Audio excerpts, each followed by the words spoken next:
మీరు మీ అభిమాన shows and serials TV కన్నా ముందు ఈటీవీ విన్ యాప్లో చూడండి. Download and subscribe to ETV win app. 99 రూపాయలు మాత్రమే.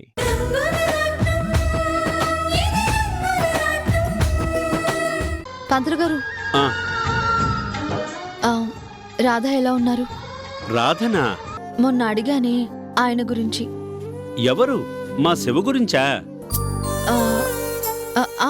శివ, ఆయనే. బాగున్నారా? ఓ, ఇప్పుడు భేషుగ్గా ఉన్నాడు. ఎప్పట్లాగే రోజు పని కూడా వెళుతున్నాడు. పనికా? తను ఎక్కడ పనిచేస్తున్నారు? అదేమిటమ్మా, మీకు తెలీదా? మా శివ పనిచేసేది మీ క్వారీలోనే.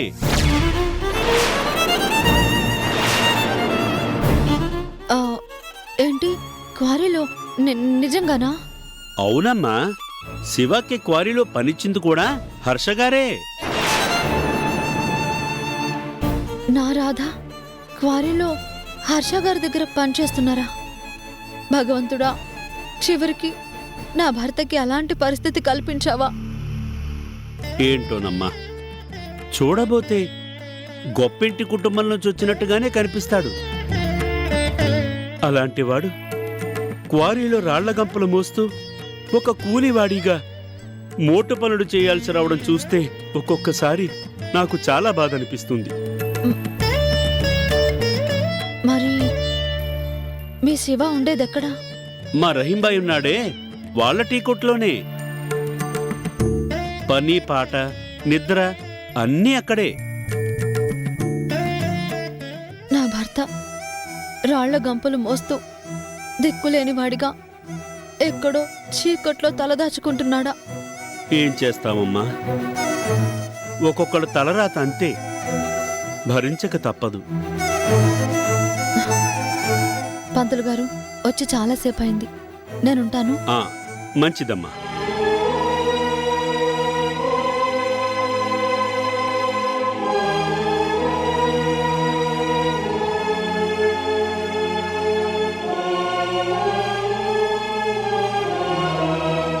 తలరాతని అనుభవించాలా? లేదు, నేను ప్రాణాలతో ఉండగా నా భర్త అలా కష్టపడటానికి వీల్లేదు. వెంటనే ఇదంతా హర్ష గారికి చెప్పేస్తాను. ఇన్నాళ్ళు మా కుటుంబాన్ని కాపాడిన మీరే దయచేసి ఇంకొన్నాళ్ళు ఓపిక పట్టండి. పొరపాటున కూడా మీరు ఎక్కడికి వెళ్ళను అని నాకు మాట ఇవ్వండి ప్లీజ్.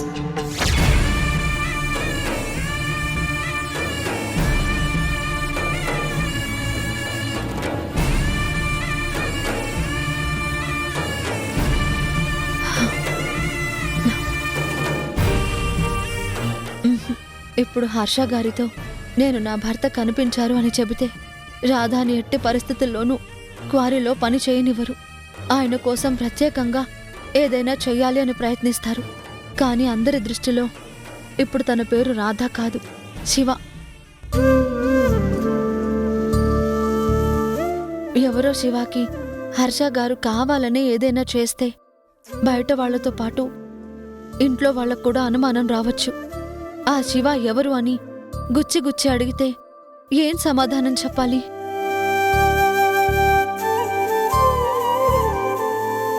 నేనే తన భార్య రాణిని అని చెబితే మాధవి ఈ లోకంలో లేదు అనే చేదు నిజం బయటపడుతుంది.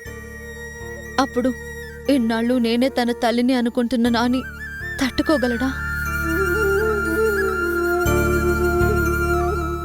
హర్ష గారి అమ్మా నాన్నలు కూడా తమ కళ్ళ ముందే ఇంత నాటకం జరిగిందని తెలిస్తే భరించగలరా? చివరికి హర్ష గారు కూడా నా భర్తే శివ అని తెలిస్తే ఇచ్చిన మాట ప్రకారం ఇంకొన్నాళ్ళు నేను మాధవిగానే ఉన్నా ఎప్పుడెప్పుడు తన కొడుకుని వదిలేసి వెళ్ళిపోతాను అని ఆందోళన చెందకుండా ఉంటారా? నా సంతోషం కోసం, నా స్వార్థం కోసమే అంతమందిని బాధ పెట్టడం న్యాయమా?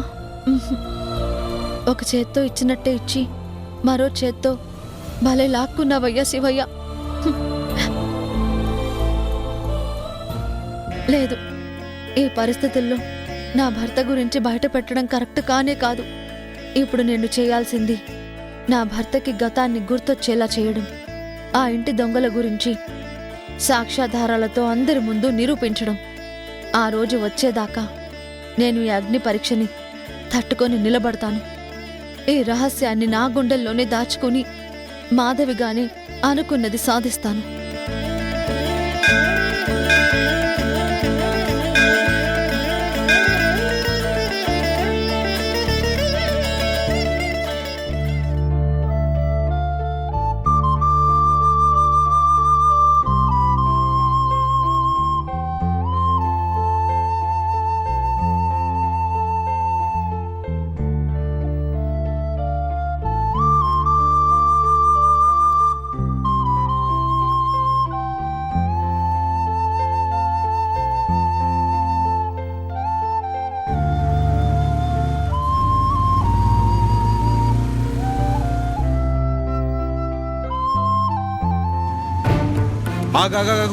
ఆగో. ఏయ్, ఎవరు నువ్వు?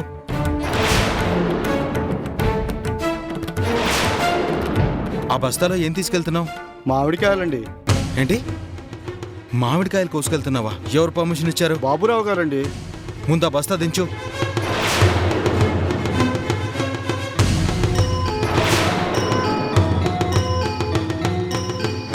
ఈ తోటలో ఉన్న చెట్లకాయలన్నీ ఈ ఏడాది నాకే అమ్మేశారండి. అందుకే కోయించి మార్కెట్కి తీసుకెళ్తున్నానండి. ఏ చాలే ఆపు. ఇక్కడ మేనేజర్ని నేను. నాకు తెలియకుండా తోటలో కాయలు నమ్మడానికి ఆ బాబురావుకి ఏమధికారం ఉంది? ఏయ్, మీరు ఇలా రండి.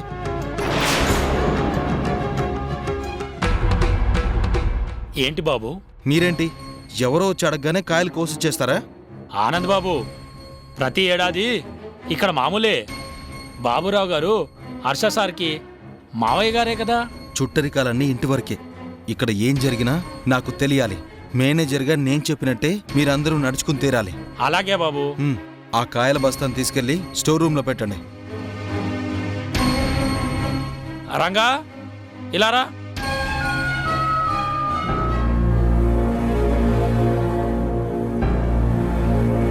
అదేంటండి, నేను డబ్బులిచ్చి కొనుక్కున్నాక కాయలు తీసుకెళ్ళొద్దంటే ఎలాగా? చాలు. ఎవరికిచ్చావు డబ్బులు? నాకిచ్చావా? కాదండి, బాబురావు గారికి ఇచ్చానండి. అయితే వెళ్ళి ఆయనకే చెప్పుకో. అలాగేనండి. ఈ ఒక్కసారికి బస్తాని తీసుకెళ్ళనివ్వండి. నో, బస్తా కాయలు కాదు కదా, చెట్టు మీద ఒక పిందెని కూడా నా పర్మిషన్ లేకుండా మీరు తెంపడానికి వీల్లేదు. వెళ్ళు. సరేనండి.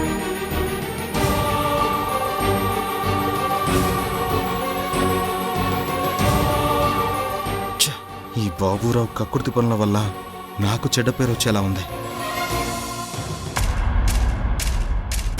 డాడ్, మన ప్లాన్ ఎంతవరకు వచ్చింది?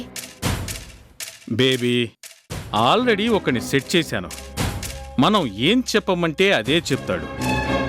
కరెక్ట్గా హర్ష లేని టైం చూసి అతి మంచితనం ఉన్న పిచ్చోడు మా బావున్నాడే, తన చేత ఆ 10 ఎకరాలు నిక్షేపం లాంటి పొలాన్ని మన సిద్ధప్ప పేరు మీద అమ్మేసేలాగా డాక్యుమెంట్స్ కూడా రెడీ చేయించానమ్మా.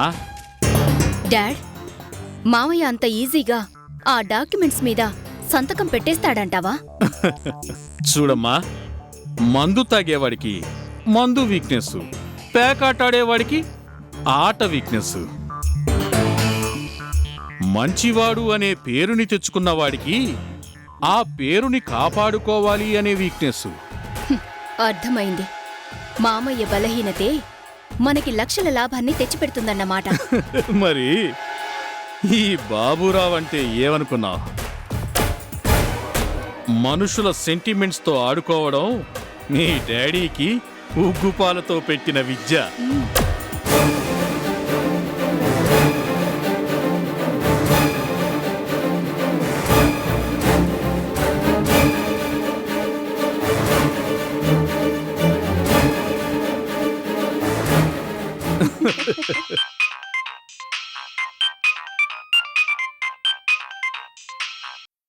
అయ్యా, నేను ఏంటి చెప్పు. కాయలన్నీ కోయించి బస్తాలకు ఎక్కించావా? మార్కెట్లో మొత్తం అమ్మేశావా? ఏంటండి అమ్మేసేది? కష్టపడి కాయలన్నీ కోయించి మూట కట్టాక మీ మేనేజర్ అంట నేను బయలుదేరే టైంకి దిగబడ్డారు. ఒక్క పిందె కూడా తీసుకెళ్ళడానికి వీల్లేదని బెదిరించాడండి. ఏంటి బెదిరించాడా? ఊ, ఎవడు? ఆ ఆనంద్ గాడేనా? అవునయ్యా. ఏంటవునయ్యా? మరి వాడికి నా పేరు చెప్పలేదా? చెప్పానయ్యా, మీకు డబ్బులిచ్చి ఎప్పటిలాగే తోటలో చెట్లన్నీ కొన్నానని విషయం కూడా చెప్పాను. ఆ, ఏమన్నాడు మరి? అమ్మడానికి ఆ బాబురావు ఎవరు, కొనడానికి నువ్వెవరు అని తిట్టాడయ్యా. ఆ?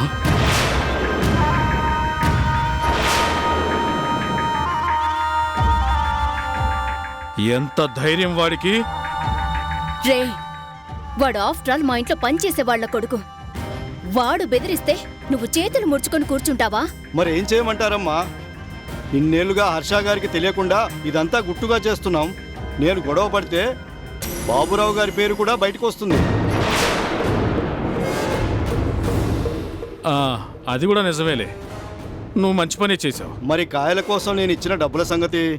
సరే సరే, ఆ లెక్కలన్నీ తర్వాత చూసుకుందాంలే, కానీ ఇప్పుడు నువ్వు గప్చుప్గా వెళ్ళిపో. అలాగేనయ్యా. ఛ! డాడ్, ఆ ఆనంద్ గాడికి మేనేజర్గా ఉద్యోగం ఇచ్చి మామయ్య చాలా పెద్ద తప్పు చేశాడు. ఎంత బలుపు వాడికి! ఈ బాబురావునే ఎవడు అంటాడా? చేస్తా. నేనంటే ఏంటో వాడికి బాగా తెలిసొచ్చేటట్టు చేస్తా. వాడి మేనేజర్ ఉద్యోగాన్ని పీకించి పారేసి మళ్ళీ ఈ ఇంట్లో అడుగు పెట్టే అవకాశాన్ని శాశ్వతంగా లేకుండా చేస్తాను.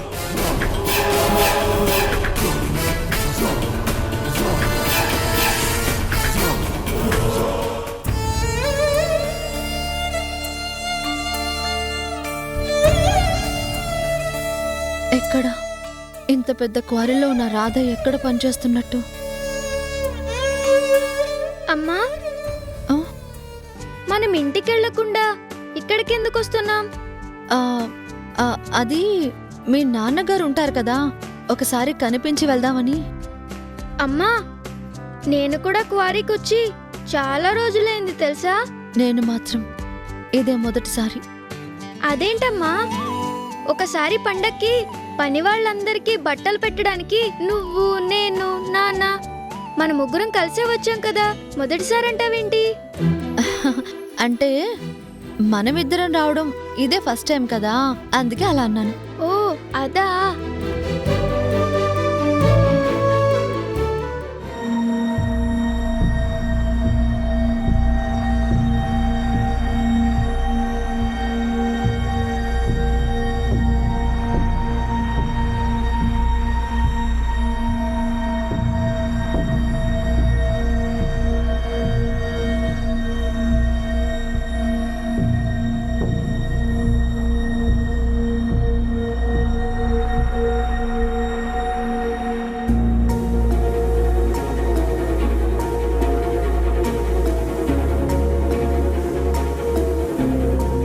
డ్రైవర్, అమ్మా.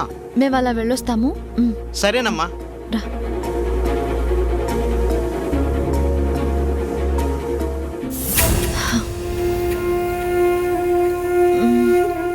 ఏడి నా భర్త, నా రాధ ఎక్కడా కనిపించడేంటి?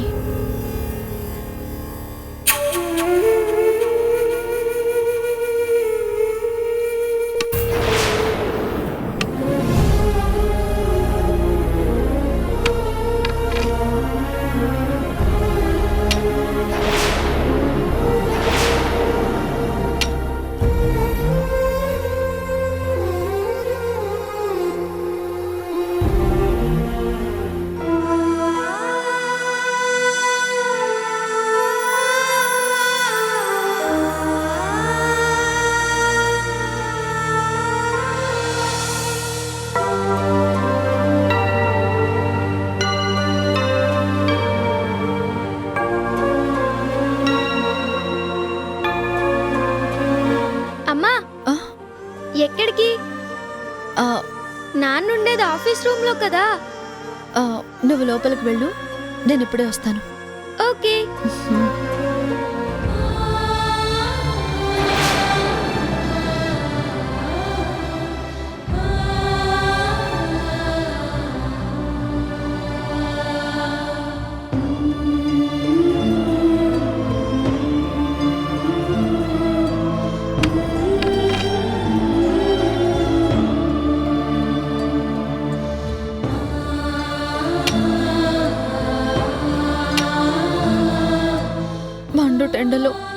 చెమటోడ్చి నా భర్త ఎంత కష్టపడుతున్నాడు.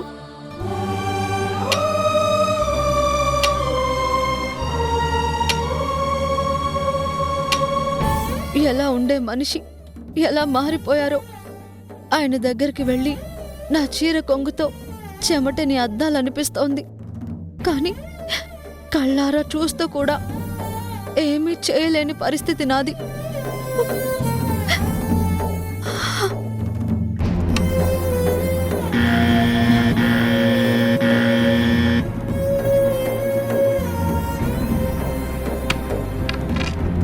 శివా, అన్నం తిందాం పదా.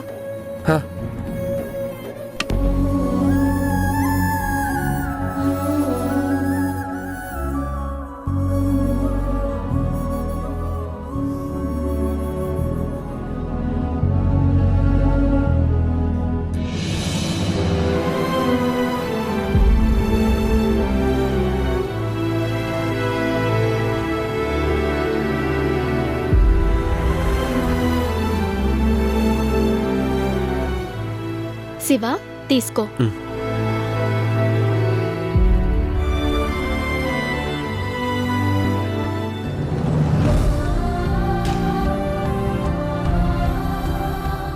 ఏమైంది? తిను. ఇందాక రాళ్ల గంపని మోస్తుంటే ఇక్కడ గీసుకుంది. అయ్యో, ఆ చేత్తో ఎలా కలుపుకుంటావు? మళ్ళీ నీ దగ్గర తినడానికి చెంచా ఉందా? చెంచాలతో తినేంత గొప్ప బ్రతుకులా మనవి? ఉండు, ముద్దలు చేసి చేతిలో పెడతాను.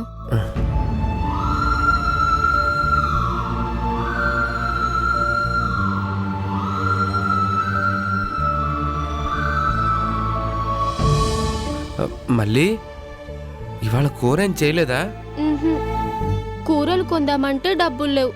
మనకి జీతం డబ్బులిచ్చేది రేపే కదా, అందుకే చింతకాయ పచ్చడుంటే తీసుకొచ్చాను. పోన్లే, చింతకాయ పచ్చడి కూడా ఒంటికి మంచిదే కదా, తినేద్దాం.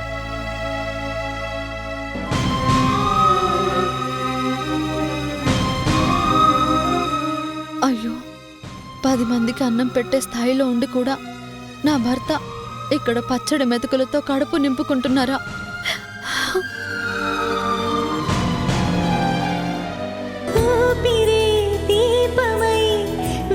పంచబంధమే తీరని రుణముగా చెంత చేరదా, కంటికి కాపుగా పెంచుకున్న ప్రేమలే ప్రాణమై పదిలమై నిన్ను అల్లుకోవా, తొణికిన కన్నీరే తెలుపును మదిలో దిగులెత్తా చెరగని. లేదు, నేనే నీ రాణిని అని చెప్పుకోలేకపోయినా కనీసం నా రాధాకి నా చేత్తో వండిన భోజనాన్ని ఎలాగైనా తీసుకొచ్చి తినేలా చెయ్యాలి.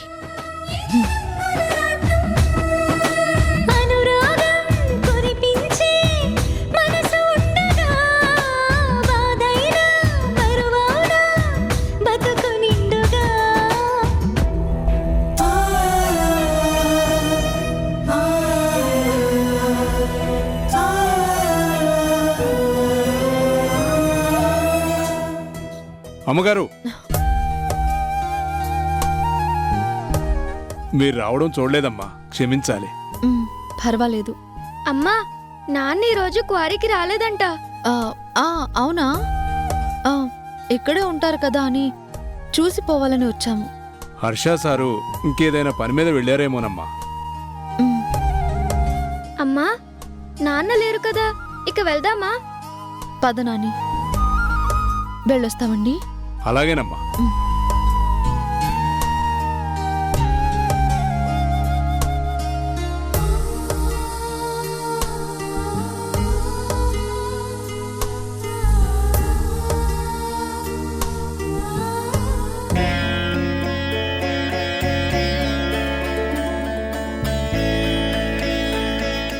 ఈసారి నేనే వస్తాను.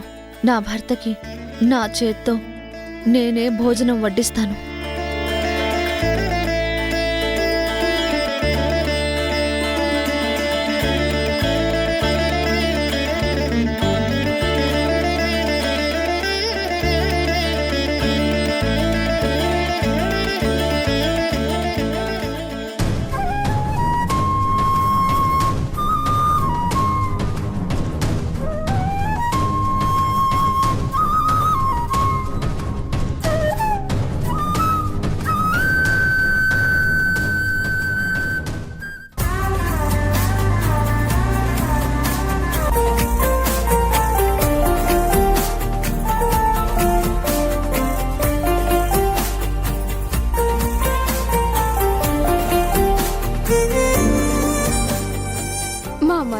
హైడ్ అండ్ సిక్ గేమ్ కి నేనే ఫుల్ స్టాప్ పెట్టేయాలి.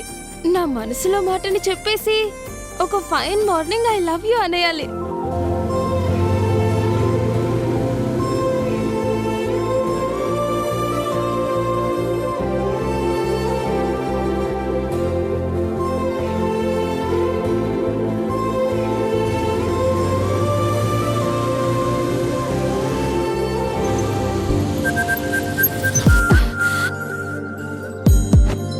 ఏమైంది? ఎందుకు ఆపావ్?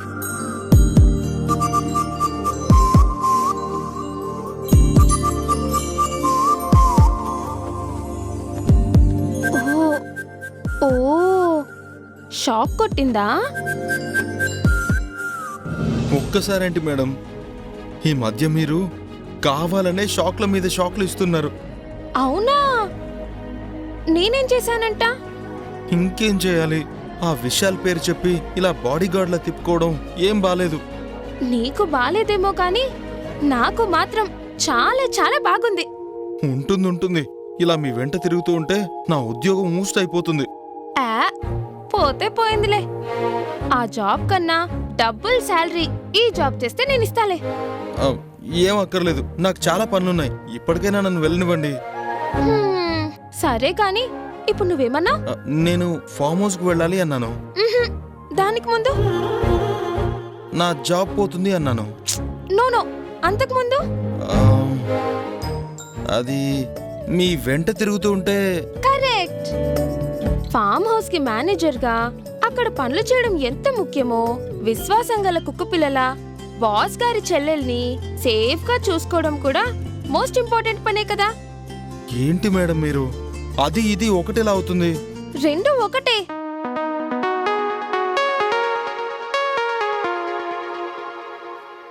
ఇక్కడ అనిపిస్తే చాలు. బాబురావు, ఇస్తాను అనే నోటి మాట చెల్లదు కదా. ఆ 10 ఎకరాలు వీళ్ళకి గిఫ్ట్గా రాసిస్తున్నట్టు పత్రాలు సిద్ధం చేయించు. ఇదిగో బావా, నీ మనసు వెన్నపూసని తెలిసే నువ్వు కాదనవనే ధైర్యంతోనే రిజిస్టర్ చేయించడానికి గిఫ్ట్ డీడ్ని కూడా రెడీగా తెచ్చాను. మరింకే ఇటు ఇవ్వవయ్యా. ఆగండి మావయ్య.